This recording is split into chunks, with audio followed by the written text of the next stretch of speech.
Hello hi नमस्कार, welcome to the Shala education. और rotational dynamics chapter हमारा थ्योरी कंप्लीट हो गई थी, but just because of some exercises issue हम आज थ्योरी भी वापस बताएंगे, पूरे प्रॉब्लम किस तरह से सॉल्व करने, because when we go through the lots of sites like shala.com and all, वहाँ पे बहुत सारा तोड़ ताड़ के आंसर दिए और वैसे आंसर्स आप लिखोगे तो बट ऑब्वियस है कि आपको फुल मार्क्स नहीं मिलते। ठीक है, स्टेट बोर्ड के रूल्स के हिसाब से आपको पॉइंट वाइज जाना है।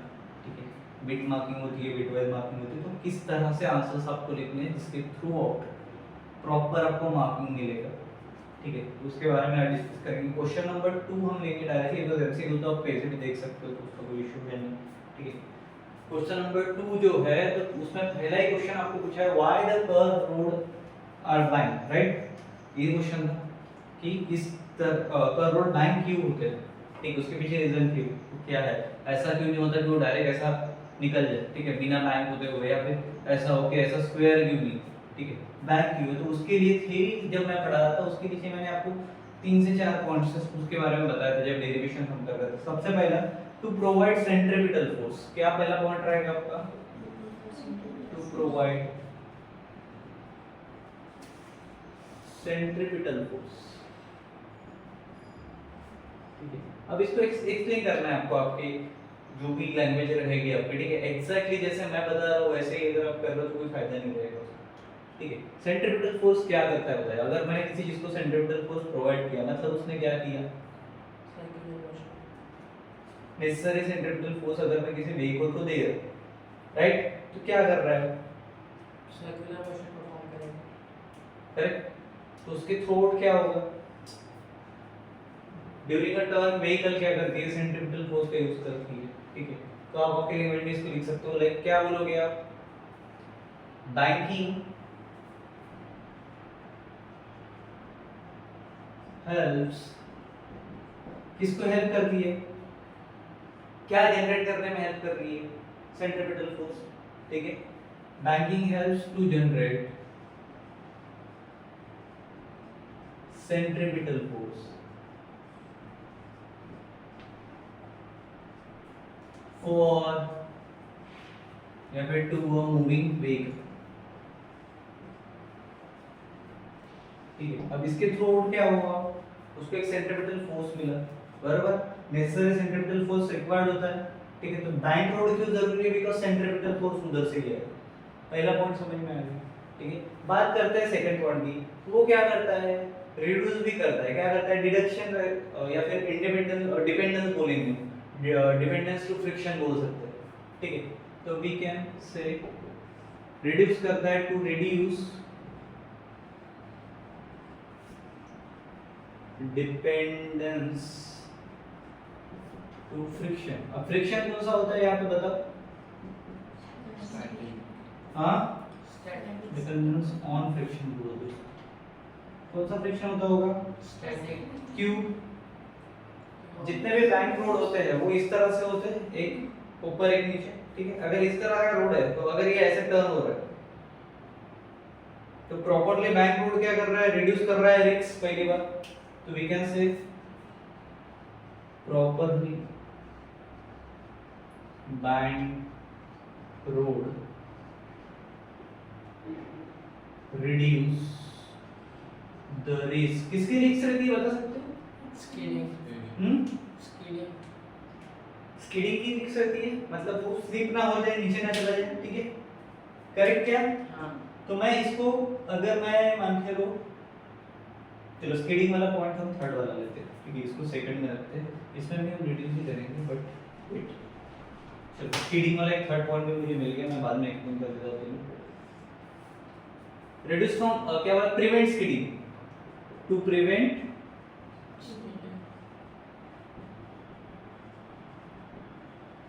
ठीक है, 3 पॉइंट हो गए मेरे पास।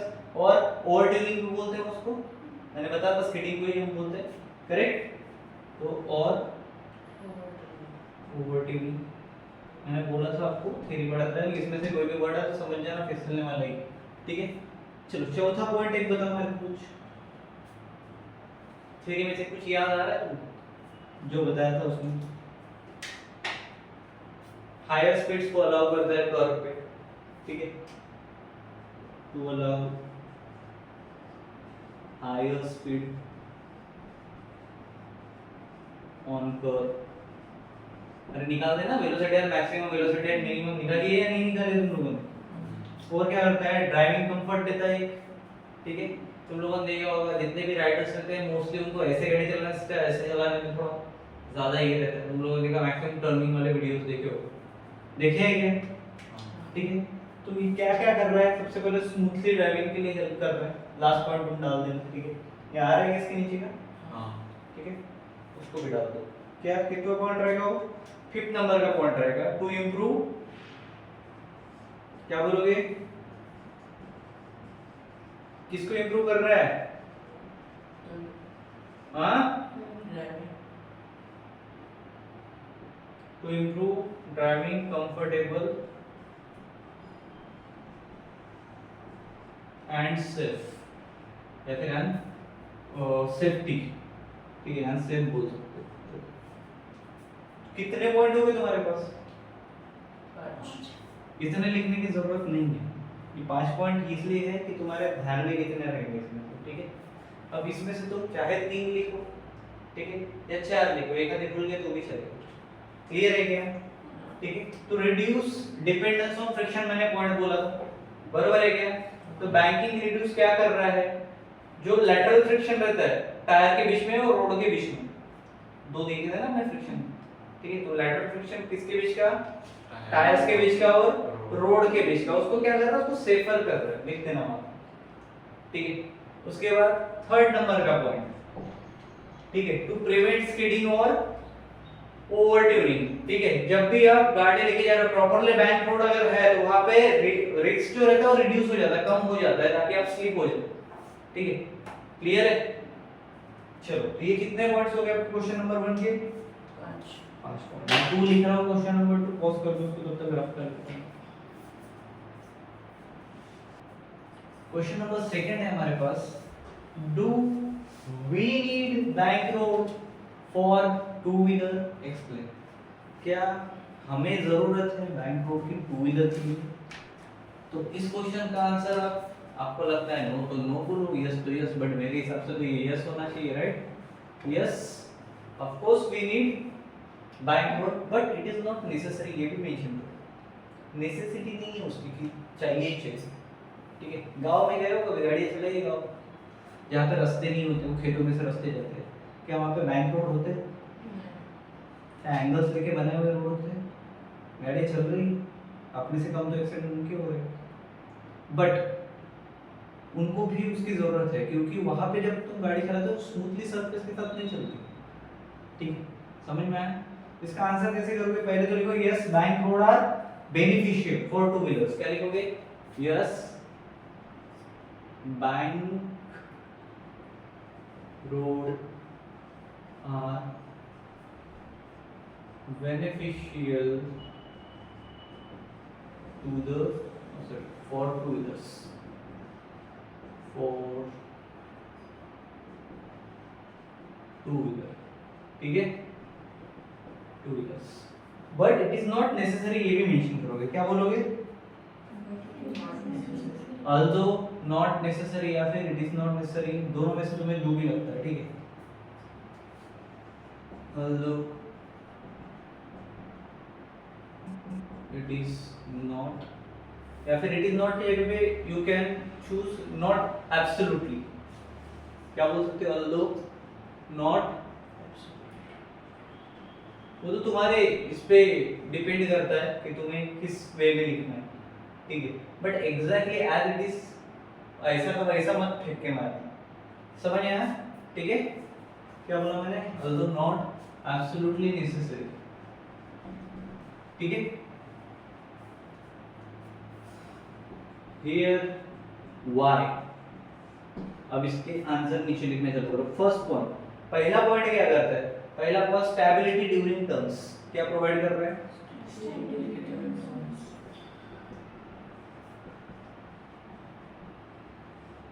अब मेरे को बताओ, कोई बताएगा मेरे को इसको स्टेबिलिटी ड्यूरिंग टर्न्स कैसे मिलती है, एनीवन अपने लैंग्वेज में एक्सप्लेन करो, चलेगा आंसर। क्योंकि इसका outer as bigger, to wheeler के बारे में बता रहे हो तो पहले स्टार्ट करो बिना टू व्हीलर, उसके बाद बता जो बताएगा। when a two-wheeler is taking a turn on a bank road, it provides stability because the outer edge of the bank road is raised. And stability कैसे मिल रही है उसका रीजन साइंटिफिक रीजन चाहिए, वैसे बोल के नहीं चाहिए। अभी मैंने बताया था सेंट्रीफ्यूगल फोर्स, सेंट्रीपिटल फोर्स कुछ बताया था, तो उसके बारे में बताओ, उसमें स्टेबिलिटी कैसे मिलती है just because of centripetal force, तो वो बता ना, कैसे बताएगा, कैसे बोलोगे?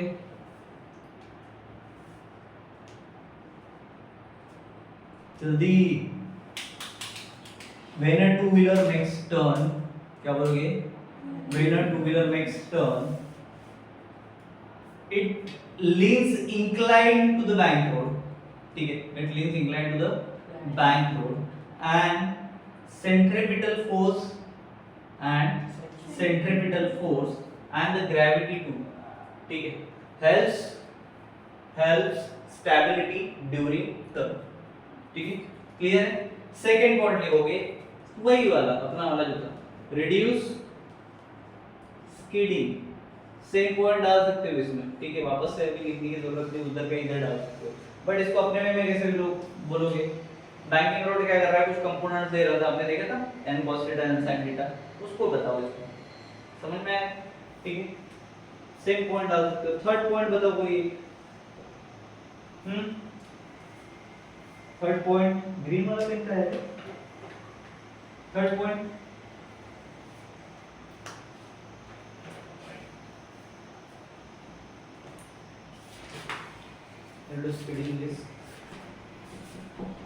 चलो ढूंढो क्या रहेगा? अरे जब कोई राइडर हाई स्पीड में गाड़ी चलाता है तो उसको सेफर फील कराती है, सेफर एट कौन सी स्पीड पे? Higher speed, correct? क्या बोलोगे? On outer curve road when the biker और moving bike take turns or allow turns, two wheelers to take turns more safely. Okay, clear है? More safely and smoothly too. Okay, on higher speed levels. Clear? चलो pause कर दो, इसको भी निकाल दो।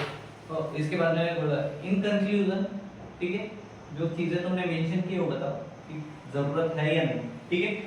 और two wheeler need bank road और एनीथिंग एल्स, ठीक है, जो तुम्हें बताना है वो देखो। क्वेश्चन नंबर 3 दिया हुआ है, on which factors on what factors does the frequency of a conical pendulum depends, पहला कि किस पे डिपेंड कर रहा है, ठीक है, एंड उसके बाद लिखा है is it independent of some factors, क्या ऐसे कोई फैक्टर्स है जिस पे इंडिपेंडेंस होता होगा, ठीक है? तो सबसे पहले हमें क्या लिखना पड़ेगा? कोनिकल पेंडुलम डिपेंड्स, ठीक है, क्या लिखेंगे? फर्स्ट पॉइंट स्टार मार्क के साथ, फैक्टर्स विच या फिर on which the conical pendulum depends, ठीक है? उसके बाद पहला चीज लिखोगे। अब मेरे को बताओ ऐसे कौन से फैक्टर है जिसपे कोनिकल पेंडुलम डिपेंड है? कोनिकल पेंडुलम हमने पढ़ा होगा, सबसे पहली चीज जब हम उसको ऐसा ऐसा कर रहे थे, पढ़ा होगा इधर अपने पास, एक कोनिकल पेंडुलम है मान लो बॉब के साथ में, ठीक है? अब ये डिपेंड किस पे है? पहली चीज दिख रही होगी तुमको, स्ट्रिंग। अब अगर मैं इसको कम कर रहा हूं तो, उसको और कम कर रहा हूं तो पॉसिबल? ऑक्सिलेटरी नो, मतलब स्ट्रिंग पे तो है लेकिन किस पे है? लेंथ ऑफ द स्ट्रिंग पे, किस पे है? First point is length of the string. किससे दिखाते हो इसको? एल डोराडो या सिर्फ एल? आप इसको एक्सप्लेन कर पाओगे अपने हिसाब से? क्या देखोगे? हाँ एनीवन ट्राई तो करो, थ्योरी पढ़िए तो वही लिखना है जो लिखा हुआ है। क्या लिखोगे? मासलेस होता है नहीं लिखना है, हाँ लिख सकते हो, एक पॉइंट डालना तो मैडम तो पहला पॉइंट लेके लिख सकते हो, the string is massless and consider as massless, ठीक है। बट इसको क्या बोलोगे, द फ्रीक्वेंसी क्या बोलोगे, frequency देखो वही चीज लिखनी है जो यहाँ पे लिखी हुई है, दिख रही है क्या, दिख रही है, the frequency does not depends on, या फिर the frequency depends on, depend के पॉइंट लेते हैं ना, the frequency depends on length of the string, bracket में ऐसा एल निकाला दो, ठीक है, कुछ बिगड़ेगा क्या, ठीक है। A longer string results in a lower frequency, क्या बोलोगे, a longer string in a lower frequency, जितनी लॉन्ग स्ट्रिंग उतनी लो फ्रीक्वेंसी, इन रिजल्ट लिखो, स्ट्रिंग रिजल्ट, स्ट्रिंग का आर रिजल्ट्स, ठीक है, results in lower frequency, clear है क्या। सेकंड किस पे डिपेंड करता है, वो स्ट्रिंग का एंगल बनाती है, ऐसा रहता है ना कि कोनिकल पेंडुलम, ये इधर भी जा रहा है इधर भी जा रहा है, बरोबर, यहाँ से एंगल बन रहे हैं, ठीक है, कौन सा एंगल होते हो, थीटा, वर्टिकली बनाते हैं, ठीक है, तो क्या लिखोगे, एंगल, क्या बोलोगे, किसका एंगल है, string ऑफ स्ट्रिंग, किसके साथ, bond विथ वर्टिकल, बॉब नीचे लगा हुआ है, बॉब से काय का एंगल बनेगा, वो तो स्ट्रिंग के साथ ही हो रहा है, बॉब से कौन लटका हुआ है, स्ट्रिंग, वर्टिकल के साथ में इसको थीटा लिख दो, इसका पॉइंट इसके नीचे लिखोगे, यहाँ पे लिख दे रहा हूँ, क्या बोलोगे बताओ, the frequency is also depend on, the frequency is also depends on, ये लाइन पूरी पूरी angle of string with vertical, क्या बोलोगे, या फिर you can say that on the angle, क्या लिखोगे, ऑन द एंगल मेक्स, कौन बना रहा था भाई, theta स्ट्रिंग मिक्स, किसने बनाया था, string, string mix on the angle string mix, इतना भी लिख दोगे तो भी हो जाएगा, ठीक है, या फिर तुम पूरा लिख दो विथ वर्टिकल, ठीक है, इतना भी बता दिया तो भी चलेगा, ठीक है। उसके बाद ये सेकंड पॉइंट जैसा था, as long the string is lower frequency, वैसा बता दो, और लार्जर बताओगे, इसमें एंगल जो बन रहा है वो लार्जर जितना होगा उतना ज्यादा बनेगा, ठीक है, क्या बोलोगे, as larger angle increases the horizontal, horizontally चल रहा है, ठीक है, वर्टिकल स्ट्रिंग के साथ तभी एंगल बन रहा है, क्लियर। चलो अब ये तो हो गई, इस पे डिपेंड कर रहा था, क्या हो गया, अब जो इस पे नहीं कर रहा था डिपेंड, वो क्या है, तो इसके बाद में तुम एक चीज और कर सकते हो, पहले तो लिख दो, देखो इस पूरे डायग्राम में जो मैंने बनाई थी, कौन सी ऐसी चीज है जिस पे वो डिपेंड नहीं कर रहा था, bond बॉब, और बॉब का क्या रहता है, मास, ठीक है, तो क्या लिखोगे, factors on which conical pendulum not dependence, या फिर इंडिपेंडेंस, क्या लिखोगे, इंडिपेंडेंस ऑफ, तो सेकंड पॉइंट इसमें ही रहेगा, जैसे ये रेड वाला था वैसा ही लिखो, फैक्टर्स द फ्रीक्वेंसी इंडिपेंडेंस, ठीक है, क्या बोलोगे,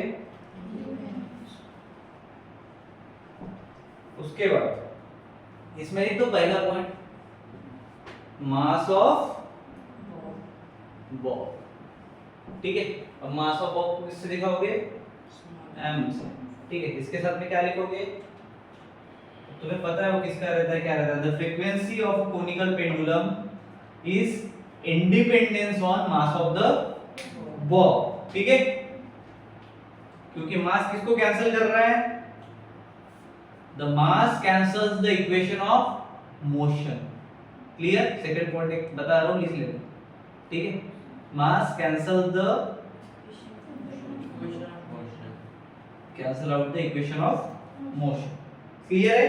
उसके बाद कंक्लूजन लिख दो उसका, क्या लिखोगे conclusion? The frequency of conical pendulum depends on length of string and second क्या था? एंगल किसका? Angle with the vertical and independence on mass of the ball. Finish हो गया। अगर तुम्हें इसको, ठीक है, फार्मूला वे में लिखना है तो you can use the formula of किसका? फ्रीक्वेंसी के साथ वाला, ठीक है। क्या था फ्रीक्वेंसी के साथ वाला formula? F equals to 1 by T. F equals to 1 upon T मतलब ही 2 पाई ले लिया था हमने बाद में, राइट? अपॉन G अपॉन क्या था? L cos theta. L cos theta. अब इसके एक टर्म को बताओ, ठीक है? कैसे बताओगे? The frequency is directly proportional to the root of acceleration due to gravity। G से डायरेक्टली प्रोपोर्शनल है, ठीक है। उसके बाद क्या बोल सकते हो? The frequency is inversely proportional to the length of the pendulum, ठीक है। तो डायरेक्टली और इनवर्सली में जो जो चीजें मिल रही है वही एक्सप्लेन करोगे। ऐसे राइट हैंड में फार्मूला लिख दो पूरा होने के बाद में, और जो जो दिख रहा है वही भी लिखो, ठीक है। क्लियर? पहला पॉइंट क्या मिलेगा? The frequency is directly proportional to the acceleration due to gravity. मतलब क्या बोलोगे? Frequency is directly proportional to the acceleration due to gravity. अब ये रूट के अंदर रहती है इसलिए रूट ऑफ बोलते हैं इसको, रूट के अंदर है। क्लियर? सेकंड पॉइंट क्या मिलेगा? Frequency is inversely proportional to the, तो ये 1 बाय के फॉर्म में आ जाएगा, बरोबर है? किसका रहता है? लेंथ ऑफ द पेंडुलम, मतलब वो 1 अपॉन के फॉर्म में आएगा, तो ये 1 बाय l बोलो या फिर i बाय l भी बोल सकते हो, तुम्हारी इच्छा। 1 भी आएगा रूट में। किसमें? इसलिए तो i बोला, i बाय l ले सकते हो, ठीक है। उसके बाद कौन सा एक और फैक्टर दिख रहा है उसमें? l cos थीटा दिख रहा है, तो l को हटा देंगे, l तो ले लिया है, तो क्या बचा? Under root 1 upon cos theta, बरोबर है क्या? तो inversely proportional to related to the angle of inclination. क्या बोलोगे? Angle of inclination. क्लियर है? चलो, तो थर्ड पॉइंट भी मिल गया। क्लियर? चौथा पॉइंट और कुछ है? वही है, frequency does not depend on mass of the ball. Clear है? तो ये जो तीन फैक्टर, चार फैक्टर लिखे थे, इस पे वो क्या थी? डिपेंडेंट थी। तो इधर 4 मिले, उधर 2 मिले, टोटल कितने हो गए? 6। अब उसमें से ये 2 और इधर के 2 कॉमन है अगर देखोगे तो तुम्हारे पास 4 पॉइंट ऐसे जिसमें डिपेंडेंट है और 1 पॉइंट ऐसा है जिसमें इंडिपेंडेंट है। अगर एमसीक्यू ऐसा आता है, ठीक है, कि किस पे डिपेंड नहीं रहती है, किस पे? मास ऑफ द बॉल। क्लियर है? चलो चौथा क्वेश्चन लेते हैं, इसको रफ कर रहा पॉज कर दो, लॉन्ग में ना जाने पाए। फोर्थ नंबर का प्रॉब्लम है आपके पास, why is it useful to define radius of gyration। Question number 2 का फोर्थ, ठीक है। देखने में आसान है, ठीक है, लिखने में भी आसान है, बट थोड़ा अलग वे में आप लिख सकते हो इसको। If you want full marks on that question, सबसे पहले तो डायग्राम बनाओ रेडियस ऑफ gyration का, ठीक है, उसका डेफिनेशन थोप दो, खत्म का। दोनों दिए हुए हैं पहले के नोट्स में। क्लियर? छोटा सा डायग्राम बनाओ, उसका डेफिनेशन लिख दो, फैक्टर्स को एक्सप्लेन करने की जरूरत नहीं है। उसके बाद direct simplifies moment of inertia calculation, क्योंकि उसके बिना आप लोग रेडियस ऑफ gyration बता नहीं सकते। क्या रहेगा पहला पॉइंट? सिंपलीफाइज किसको? Moment of inertia. तो इसको डायरेक्ट एम लिख दूं, सिंपलीफाइज मोमेंट ऑफ इनर्शिया कैलकुलेशंस। क्या ये रहेगा तुम्हारा फर्स्ट पॉइंट? क्या रहेगा? आफ्टर डेफिनेशन, ठीक है। उसमें फिर क्या लगेगा? रेडियस ऑफ gyration के, क्या बोलोगे? इसके नीचे लिख दो, द रेडियस ऑफ gyration के। कौन? रेडियस ऑफ gyration, पहली बार को लिखना है, रेडियस ऑफ gyration के allows us to express, क्या एक्सप्रेस करने देता है बताओ? Anyone? Express the moment of inertia, किसी भी चीज का रह सकता है, वो रहता है आई। क्या रहता है? आई, ठीक है। उसके बाद उसका फार्मूला लिख दो नीचे, I is equal to M के का स्क्वायर। यही होता है या दूसरा कुछ है? इसका एक्सप्लेनेशन दो, वेयर m क्या है? किसका? मेरा, जिसका भी हो। एंड k क्या है? Radius of gyration.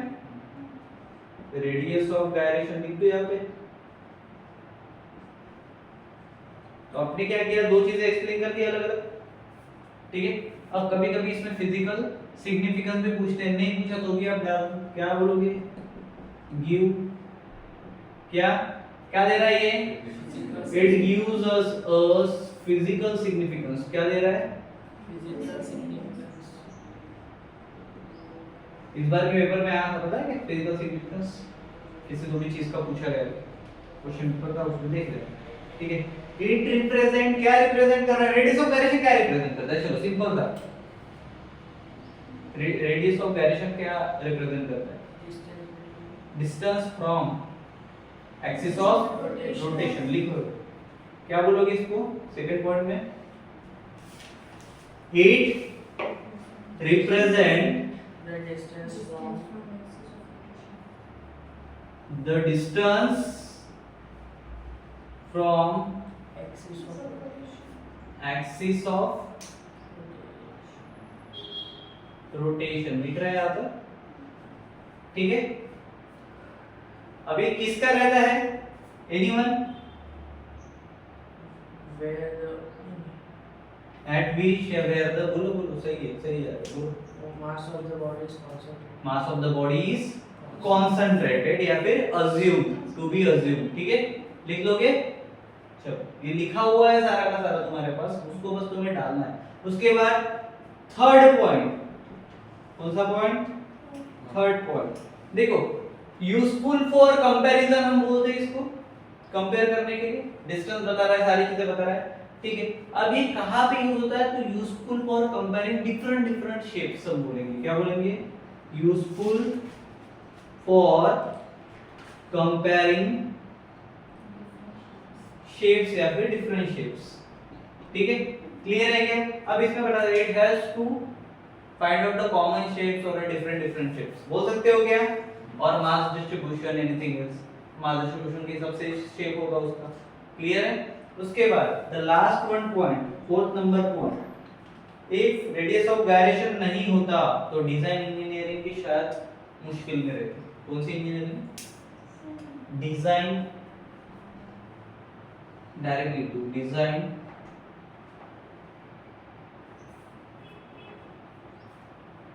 And engineering, short form में लिख रहा हूं मैं, इंजीनियरिंग एप्लीकेशंस, जितने भी एप्लीकेशंस है, ठीक, उसमें ये काम में होता ही होता है। इन structural and mechanical engineering first, robotics वगैरह जो होता है, ठीक है। कौन सी? इन पॉइंट है ये, ठीक है, इसका एक्सप्लेनेशन इन स्ट्रक्चरल एंड, दिख रहा है, मैकेनिकल इंजीनियरिंग। क्या हेल्प करता होगा ऐसे, बता सकता है कोई?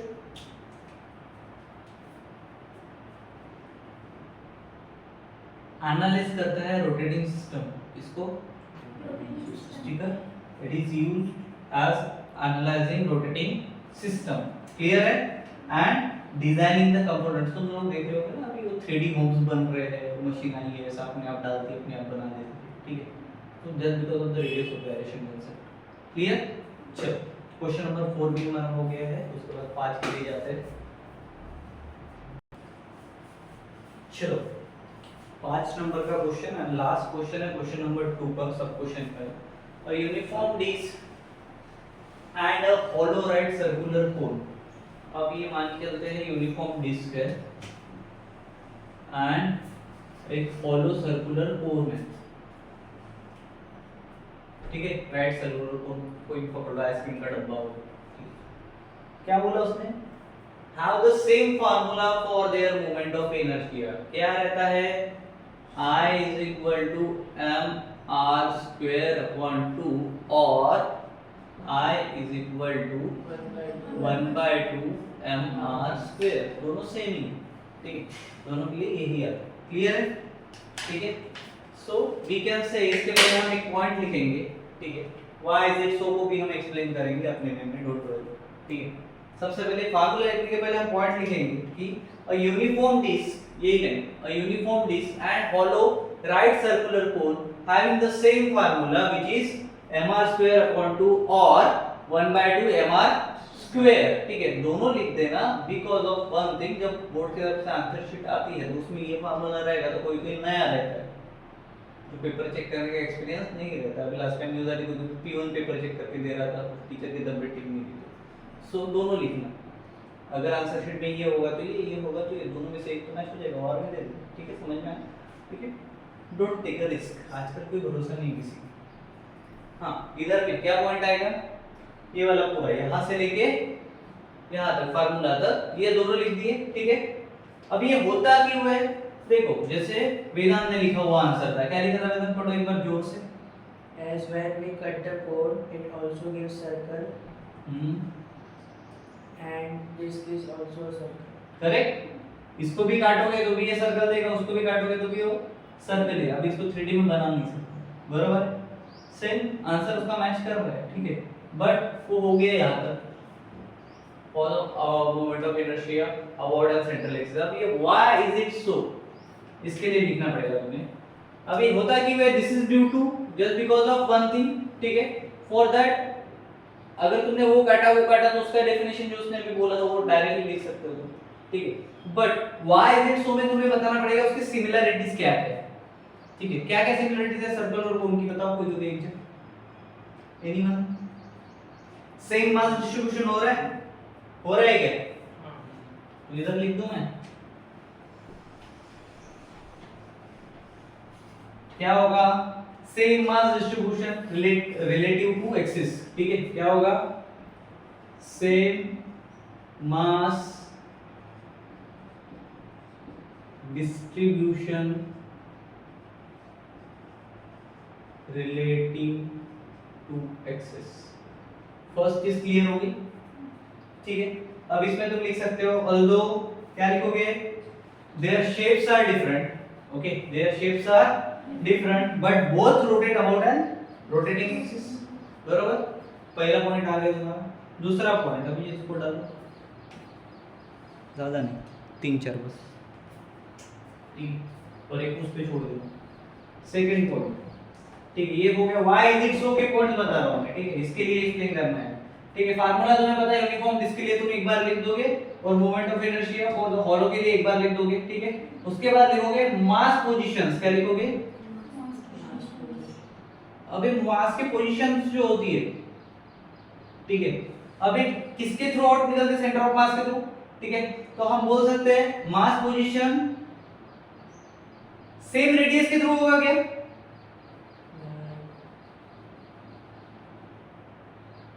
मास पोजीशंस एट सेम रेडियस, ऐसा हो सकता है।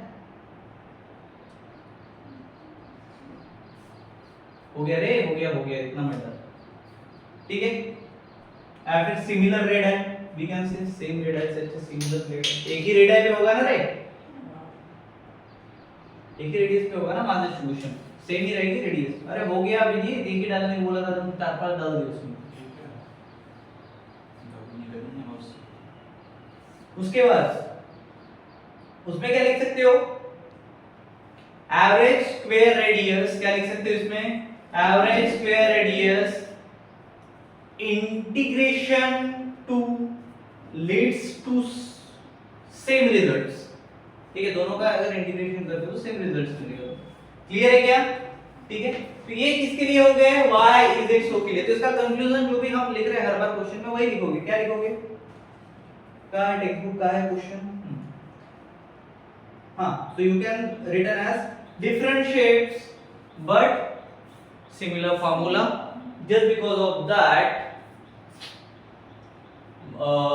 the uniform disc and the hollow right circular cone have the same formula for their mi rotating moment of inertia rotating about their central axis.